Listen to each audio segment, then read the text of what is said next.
Hi everyone, welcome back to my YouTube channel. In the last episode, we talked about how I was kidnapped. Well, if you didn't watch it, then maybe it's time you have to watch it. I was kidnapped into the forest. By who? I don't know. But today, we are going to talk about some of the shifting perspectives that happen throughout the time in the forest.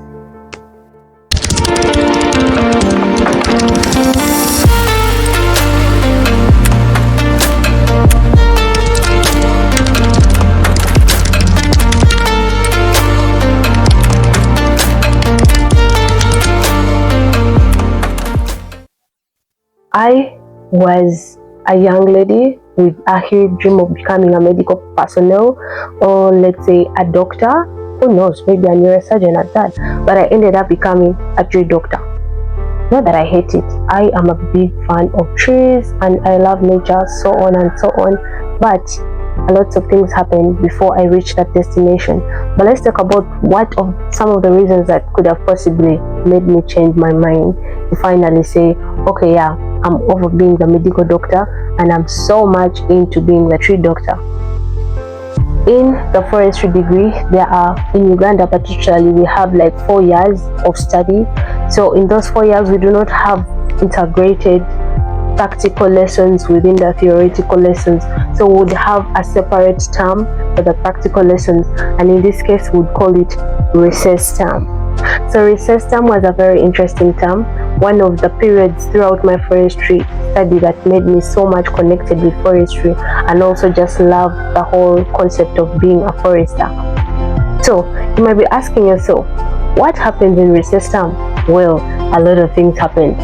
And first of all, recess in Uganda is carried out in Budongo Forest, particularly at Nyabea Forestry College, which is an institution that also raises very skilled foresters with certificates and diplomas in forestry, agroforestry, beekeeping, biomass conservation and energy, and so much more. So while as students from Makerere University, the bachelor students of forestry, we would come to Nyabea Forestry College in Budongo Forest, Masindi District, Western Uganda, during the holidays of our second semester, because you realize that for a university degree we have 2 semesters.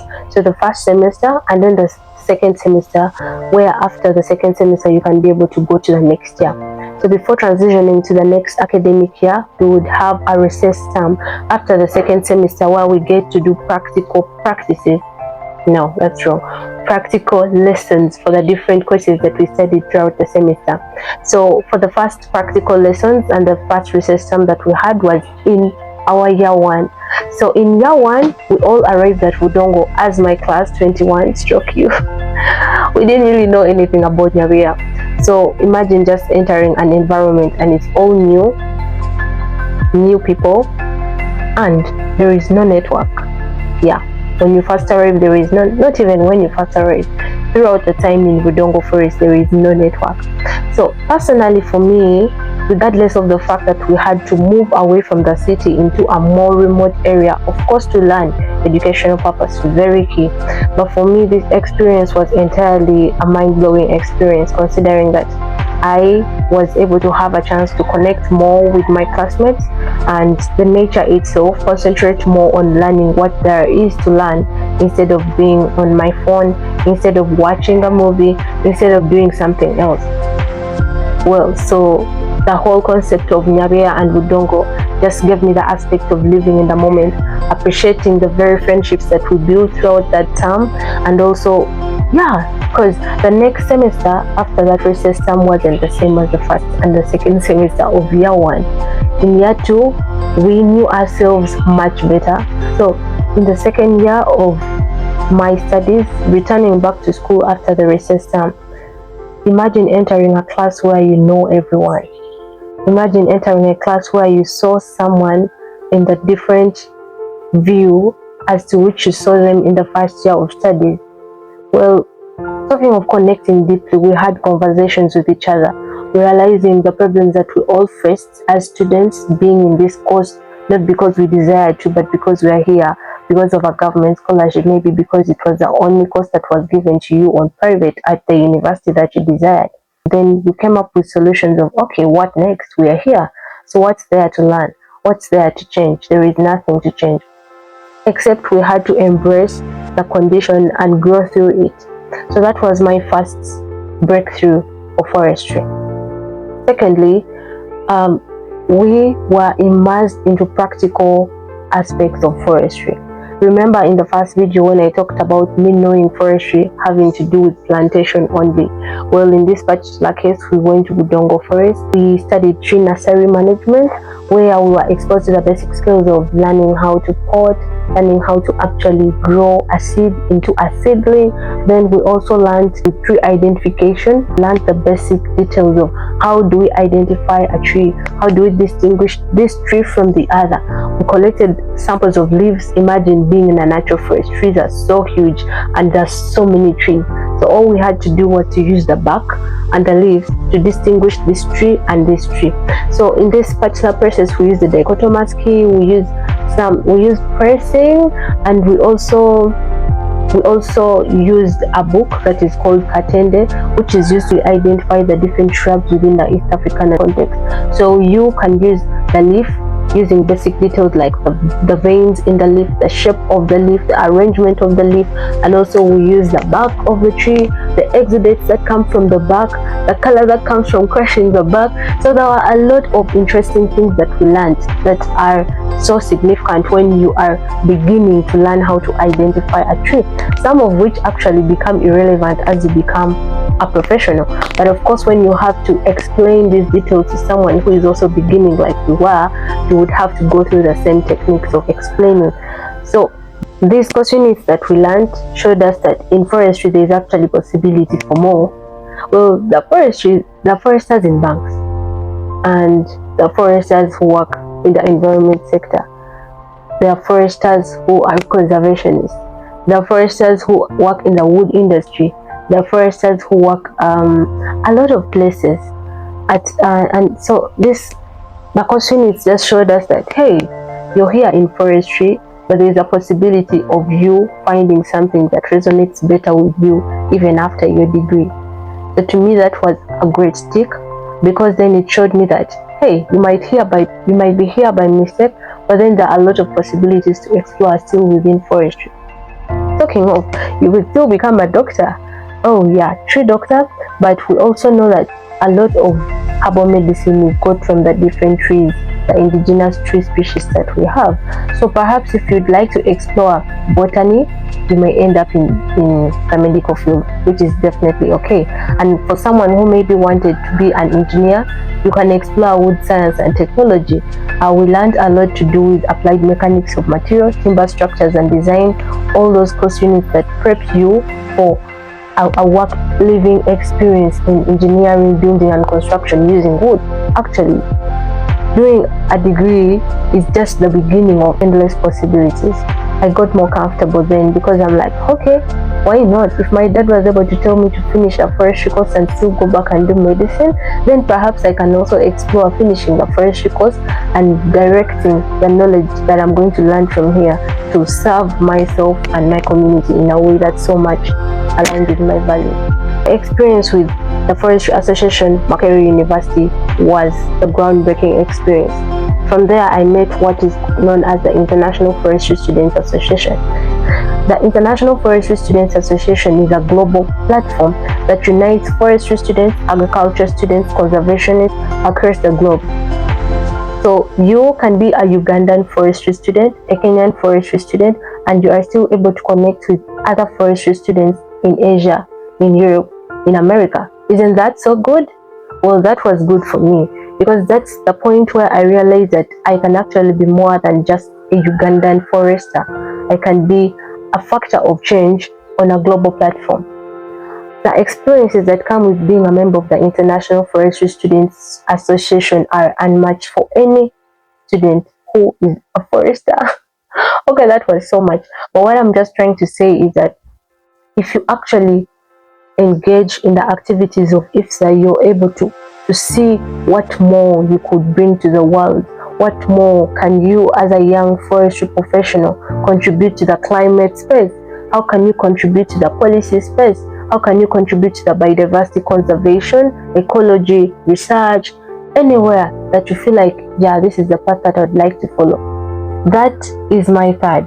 My fourth mind-blowing experience, and the experience that completely shaped me into the forester that I am today, was the opportunity to still work together with the International Forestry Students Association and other non-government organizations, the youth-led organizations. So I worked with the Green Life Foundation, which is also an organization that is focused on building capacity of young people with knowledge in relation to climate, resilience, and community engagement, and capacity building in general in relation to forest conservation, climate change.